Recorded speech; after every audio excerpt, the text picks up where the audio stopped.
Ladies and gentlemen, to day 4 of the Razor King of the Beta tournament. We are in the midst of WhiteRa versus IntoTheRainBOw right now. IntoTheRainBOw miraculously defending that crazy gateway in the main push by WhiteRa, and WhiteRa just barely not getting that sentry force field at the front off in time. So the counter push by IntoTheRainBOw was successful. We are currently tied up 1-1 in this series. We will be going into game 2 right now. Once again, huge thanks to Razor for sponsoring this tournament and for creating an awesome new line of peripherals for Starcraft 2. Check them out at razorzone.com, and in particular, check out that new Spectre mouse, one of which I definitely have on back order myself. So, we'd also like to note that if any of you are interested in watching these finals being cast live, you can see all the action at www.day9.tv on July 26th at my countdown party. And if any of you are interested in attending the countdown party itself, you can get information at day9tv.eventbrite.com. So here we are going into game 2 between WhiteRa and IntoTheRainBOw. WhiteRa spawning in the bottom as the red Protoss. This was WhiteRa's map of choice. The loser does get to pick in this series, and we do have IntoTheRainBOw spawning as the blue Terran in the right corner. Remember, IntoTheRainBOw is 1-0 in his group, and WhiteRa is 1-1, so that means whoever wins this game is almost guaranteed a spot into the Final Four that will be broadcast live from the countdown party on the 26th of July. And whoever loses is going to be in a little bit of trouble. IntoTheRainBOw will be in less trouble as he still has one more match to play. He is 1-0, so if he loses, he will be 1-1, and will have to face QXC to see if he'll be able to advance. And WhiteRa is currently 1-1 in his group, so if he does lose this, that means he's going to have to be in some sort of epic three-way tie. And he will have to replay those 3 games to see who will get the second slot.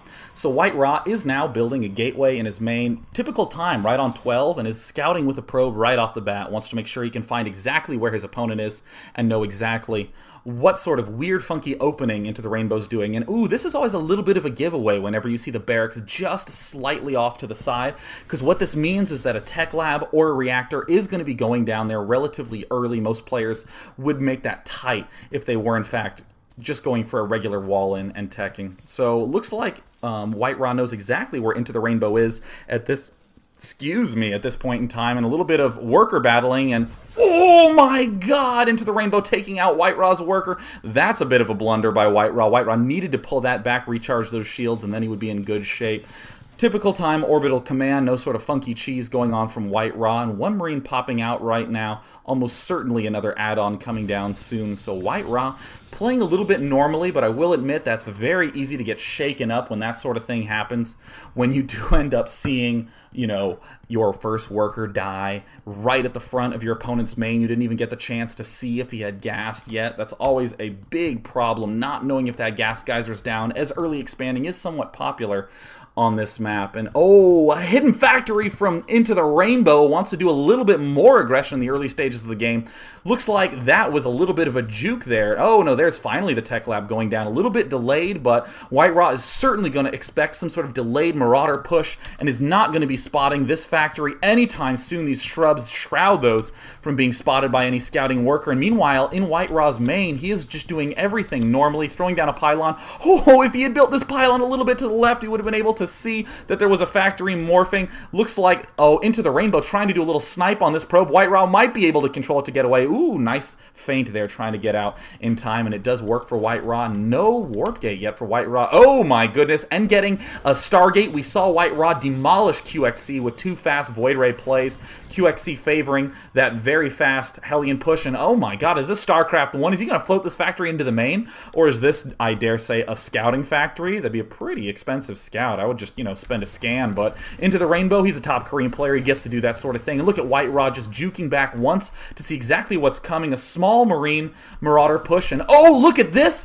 Timing this landing so that it lines up with this push at the front. Beautiful aggressive play by IntoTheRainBOw. Warp gates are not finished yet. Chrono Boost will... Oh my god, WhiteRa forgetting to use his Chrono Boost. He's at 100%, saving that up. ideally for the Void Ray, but he's going to have to start spending that money fast, as there are units right up in his main, and these Zealots would have been easily able to deal with this push, but now that that concussive shell is done, and these Hellions are popping out as well, this is a very hectic micro battle that WhiteRa finds himself in right now. There's the first Void Ray coming out right now. WhiteRa needs to begin chrono boosting that immediately. Look at these Marauders at the front controlling themselves beautifully, and at the same time, IntoTheRainBOw somehow finding the hand speed to pull this Hellion back. Second Hellion almost done right now, and where's the chrono boost on that Void Ray? WhiteRa in a total disorganization because of this weird, funky double lift timing, getting into his main, trying to target fire, but manages to shoot the Hellion, the wrong unit to fire at, and there finally is the chrono boost going down on the Void Ray. There needs to be some good response for IntoTheRainBOw to deal with that, as he now only has units that can shoot ground. WhiteRa trying to pull back to the backside. Can he get the Void Ray out? There's the first Void Ray. It does need to charge up before it can start killing these units off in time. WhiteRa needs to do the phasing trick, bouncing back and forth to kill off those units a little bit faster. The charge is complete for WhiteRa, so he finally is feeling safe in his neck of the woods and can begin mining in his main. But it looks like IntoTheRainBOw, I keep calling him Tester because IntoTheRainBOw is playing on Tester's account. IntoTheRainBOw not giving up with this harassment, knows that there is one Void Ray out and wants to ensure that he keeps WhiteRa pinned into his main. God, these two Hellions. Look at this beautiful split up by IntoTheRainBOw, ensuring that there's almost no way that WhiteRa can keep this Void Ray in a good position. This Marauder is almost done. WhiteRa does target it, and this Hellion still, getting some nice shots off on those probes, roasting this one last one, and somehow still managing to keep this alive. Ooh, nice Phoenix usage by WhiteRa, trying to eliminate that Hellion from moving around. Finally, it looks like WhiteRa's getting a little bit of a breather. Going back to IntoTheRainBOw's main, he has built a bunker, he is expanding, and ooh, that's one of the great benefits of doing this Hellion Marauder push. You can have the opportunity to build a starport. That part of the tech tree is already finished, so one Viking out. It does look like more air units coming out. Yes, Phoenixes and Void Rays being made for WhiteRa. He used this combination beautifully against QXC, but one of the reasons that combination was so good in WhiteRa versus QXC is because WhiteRa had those extra ground units that he could push the front and the back at the same time. It looks like WhiteRa trying to go for some sort of miracle kill at the front. There really is only these Vikings to defend, and the Phoenixes way far away up at the north end of the map. Oh god, this one Void Ray is getting completely isolated. These Phoenixes are in just the complete wrong place. WhiteRa going to try to target one of them, but not nearly in the right place. Oh my god, WhiteRa let that Void Ray die for almost nothing. With those Phoenixes together, the Vikings would have had to back away, but at this point, it looks like IntoTheRainBOw is setting up nicely for a solid mid-game push. Does have that command center coming, and meanwhile, back in WhiteRa's base, he's just making Phoenixes. Might look like a little bit odd of a maneuver, but Phoenixes in large numbers are decent against Vikings, and they do reinforce a ground army relatively well because you can lift up all the key units.